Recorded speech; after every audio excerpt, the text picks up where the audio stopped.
మహానుభావ, భూలోకంలో ఎందరో రాజులు భూమిపతులమనేటటువంటి పేరు పెట్టుకుని పరమ దుర్మార్గమైనటువంటి పరిపాలన చేస్తూ ధర్మమును తప్పి ప్రవర్తిస్తున్నారు. ఇటువంటి వారి యొక్క మదం అణచడానికి, భూమి యొక్క భారమును తగ్గించడానికి, భారం తగ్గించడం, ఉన్నది నిలబెట్టడం స్థితికారుడైన శ్రీ మహావిష్ణువు యొక్క అనుగ్రహం. కాబట్టి నువ్వైనా నేనైనా ఆయన్ని ప్రార్థన చెయ్యాలని ఆనాడు చతుర్ముఖ బ్రహ్మగారు ధ్యానమగ్నుడై పురుష సూక్తంతో స్వామివారిని ఉపాసన చేశారు.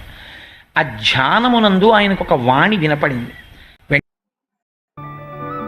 అచిరకాలంలో దేవకీదేవి గర్భవాసాన శ్రీకృష్ణమూర్తిని జన్మించి పాపభారం నిర్మూలిస్తాను.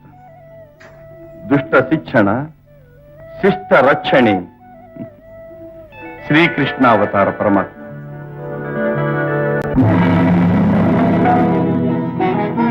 వెంటనే కళ్ళు తెరిచి ఒక చిరునవ్వు నవ్వి బ్రహ్మగారు అన్నాడు, ఇటువంటి మహానుభావుడండి నిజంగా చతుర్ముఖ బ్రహ్మ. ఆయన అన్నాడు, ఓ భూమి, నువ్వేం బెంగ పెట్టుకోకు, స్వామి తొందరలో కృష్ణావతారాన్ని స్వీకరిస్తున్నారు. ఆ అవతారం స్వీకరించింది మొదలదొక చిత్రమైన అవతారం. కన్నులు తెరువని కడుచిన్ని పాపడై దానవిచను బాలు త్రావి చంపి, కళ్ళింకా సరిగ్గా తెరవడం రానటువంటి పిల్లవాడిగా ఉన్నప్పటి నుంచి రాక్షస సంహారం ప్రారంభం చేసేస్తాడు. కాబట్టి ఎందరో రాక్షసులు, ఎందరో దుర్మార్గులు మరణిస్తారు, నీకు భారం తగ్గుతుంది. కానీ స్వామి ఆదేశం ఇచ్చారు, దేవతలు సురకాంతలు తమ తమ అంశలతో భూమి మీద జన్మించమని. ఆయన యదుకులంలో జన్మించపోతున్నారు. యాదవుడిగా పశువులను కాసేటటువంటి వాడిగా జన్మించపోతున్నాడు. జగదాచార్యుడుగా లోకమునకు జ్ఞానమిస్తాడు అని చెబితే భూకాంత పరమ సంతోషాన్ని పొందినటువంటిదై తిరిగి వెళ్ళిపోయి కృష్ణ పరమాత్మ యొక్క ఆగమనము కోసమని నిరీక్షణ చేస్తాను. నిజంగా కృష్ణావతారం ఆవిర్భవించేటటువంటి సమయం ఆసన్నమవుతోంది కాబట్టి ఇప్పుడు ఆకాశం అంతా మబ్బులు పట్టింది. ఈయన ఏ నిమిషానికి ఆ నిమిషమే టెన్షన్ పడలేకపోతున్నాను, వీడు ఎప్పుడు పుట్టేస్తాడో, చంపేస్తాను దేవకీదేవిని అనుకున్నాడు. వెళ్ళాడు. లోపల ఉన్నవాడు ఎవరండి? మహామాయా మానుష రూపుడు.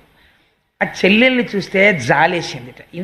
ఎంత దారుణం అంటే ఆనాడు దేవకీ ప్రసవ సమయమునందు సహాయం చేసిన వారు లేరు, అంత బాధపడింది ఆ తల్లి.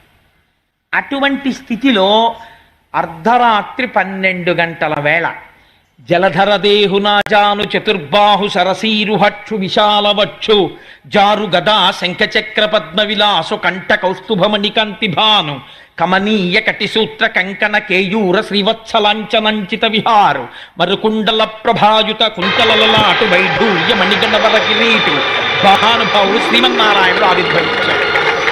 పసిపిల్లవాడి రూపంలో ఒక్కసారి ధ్యానం చేసి నమస్కరించుకోండి. ఆశ్చర్యపడకు. కృష్ణ జననం వినడం అంటే దశమస్కంధాంతర్గతంగా ఎంత అదృష్టం ఇంక ఇవాళ నుంచి. కృష్ణావతారా జయ కృష్ణావతారా.